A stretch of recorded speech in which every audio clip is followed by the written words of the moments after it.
Managing Effective Hybrid Meetings, a professional development webinar.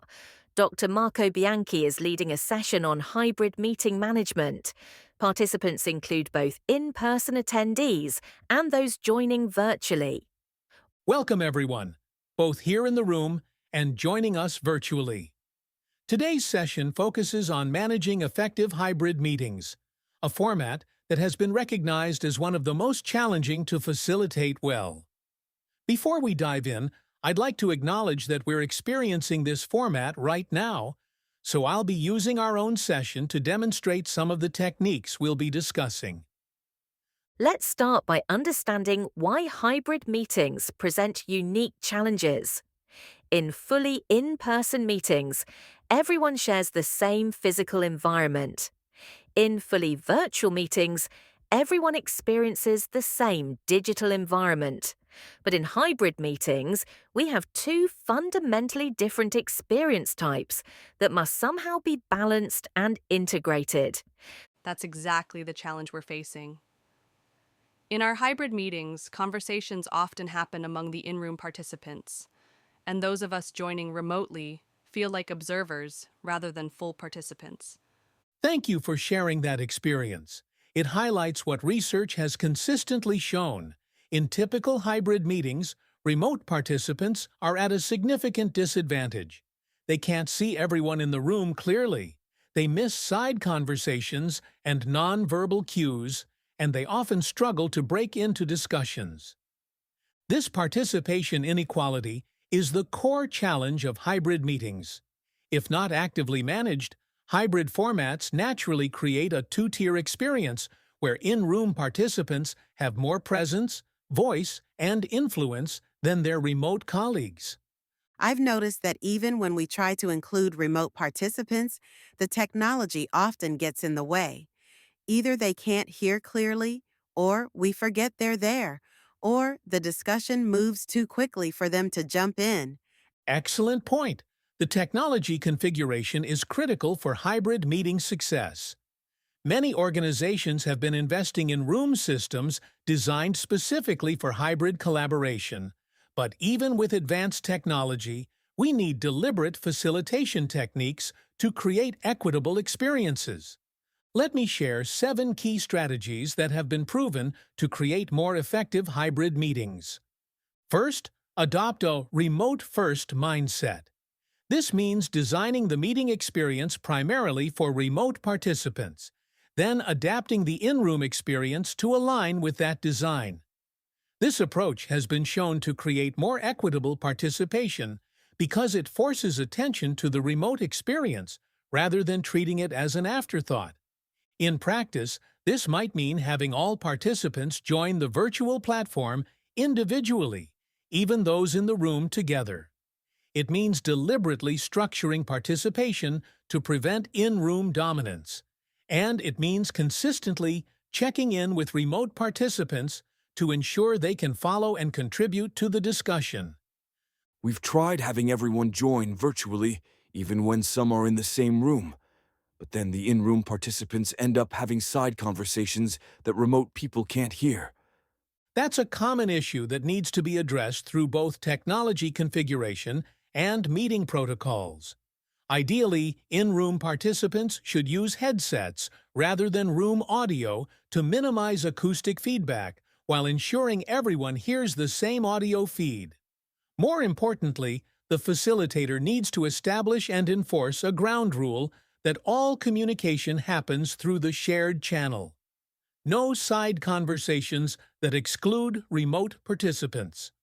This brings us to our second strategy: assign specific roles to support hybrid facilitation. The most important is a dedicated remote advocate who focuses specifically on the remote participant experience. This person monitors the chat, ensures remote participants can hear and see effectively, and advocates for their inclusion throughout the meeting.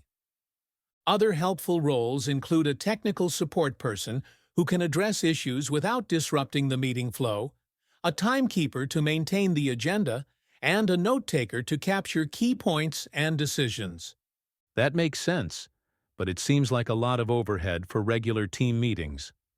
Do we really need all these roles for every hybrid meeting? Great question. The role complexity should match the meeting importance and size. For critical meetings with many participants, having all these distinct roles is valuable. For smaller team meetings, the facilitator might also serve as the remote advocate, or team members might rotate through support roles. The key is ensuring that someone is explicitly responsible for the remote experience, rather than assuming it will take care of itself. Without this designated attention, remote participants are almost always disadvantaged. Our third strategy is to use technology thoughtfully to create shared experiences. This means selecting and configuring tools that support equitable participation rather than just enabling basic connection. For the physical room, this includes camera placement that shows all in-person participants clearly, microphone systems that capture all voices in the room, and displays that make remote participants visibly present in the space. For the virtual platform, it means using features like chat, polls, and virtual whiteboards that give everyone equal access to participation channels.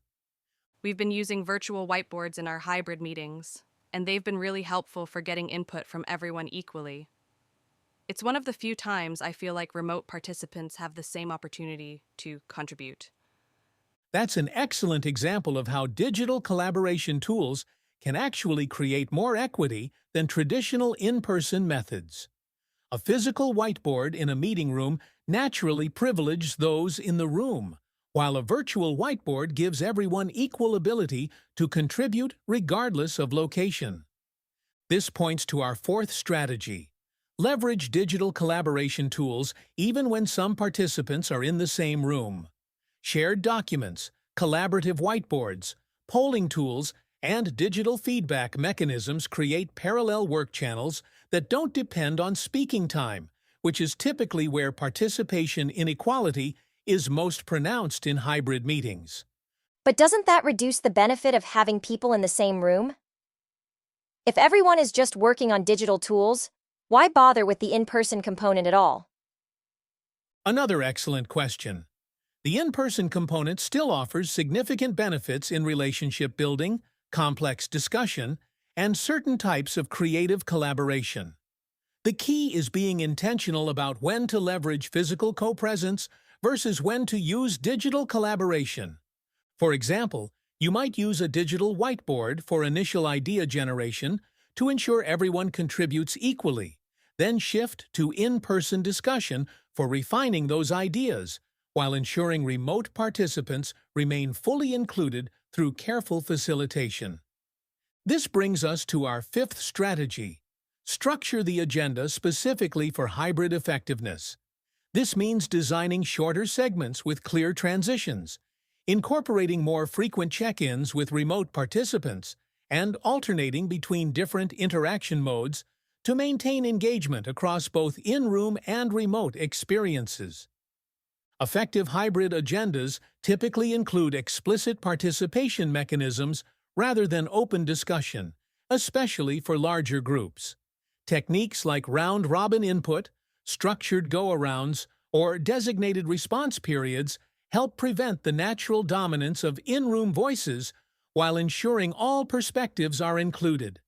We've found that hybrid meetings just take longer because of all the technology coordination and structured participation. Is that just something we have to accept? That's a common experience during the transition to effective hybrid meetings. Initially, the additional structure and facilitation does require more time. However, as teams develop fluency with hybrid collaboration, this overhead decreases significantly. More importantly, while individual meetings might take slightly longer, the overall work process often becomes more efficient because decisions include all relevant perspectives the first time, reducing the need for rework or additional meetings to address overlooked concerns. Our sixth strategy addresses this efficiency question directly. Be intentional about when to use hybrid formats versus alternatives. Not every meeting needs to be hybrid, and sometimes other formats serve the purpose better. When making format decisions, consider questions like, does this discussion benefit from some people being in the same room?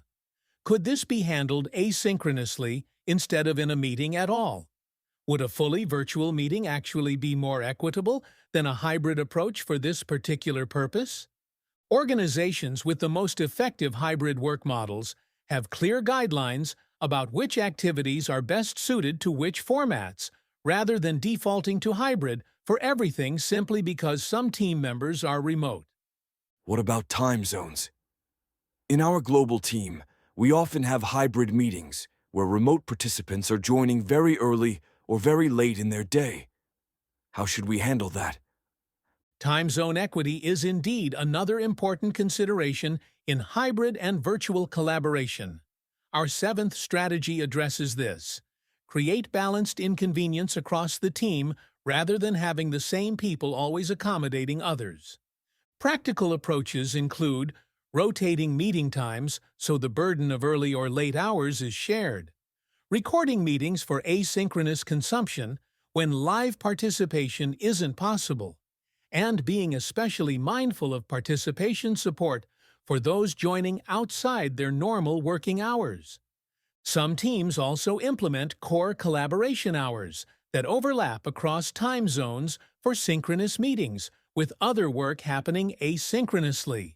This creates predictable windows for real-time collaboration while respecting work-life boundaries. To summarize our key strategies for effective hybrid meetings, 1. Adopt a remote-first mindset in design and facilitation. 2. Assign specific roles to support hybrid facilitation. 3. Use technology thoughtfully to create shared experiences.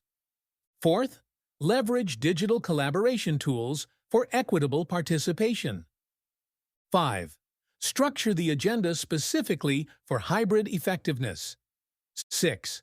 Be intentional about when to use hybrid formats versus alternatives. 7. Create balanced inconvenience across distributed teams. When these strategies are implemented consistently, hybrid meetings can be highly effective collaboration spaces that combine the benefits of in-person interaction with the inclusivity and flexibility of remote participation. As we conclude, I'd like to ask, what one strategy from our discussion today do you think would make the biggest difference in your organization's hybrid meetings? The remote advocate role seems like a game changer. Having someone specifically focused on ensuring remote participants are included would address many of the issues we face. I think the structured participation techniques would help us most. We tend to default to open discussion where in-room people naturally dominate. Thank you both for those reflections. The beauty of these strategies is that many can be implemented immediately, without significant technology investments or organizational changes. Even small adjustments to facilitation techniques can dramatically improve the hybrid experience. As you leave today's session, I encourage you to experiment with at least one new approach in your next hybrid meeting. These skills develop through practice and reflection, so start small, observe the results, and continue refining your approach. Thank you all for your engagement today, both in the room and virtually. I've tried to model some of the techniques we've discussed, though in a teaching format rather than a collaborative meeting. I hope you found the session valuable, and I'm happy to address any final questions.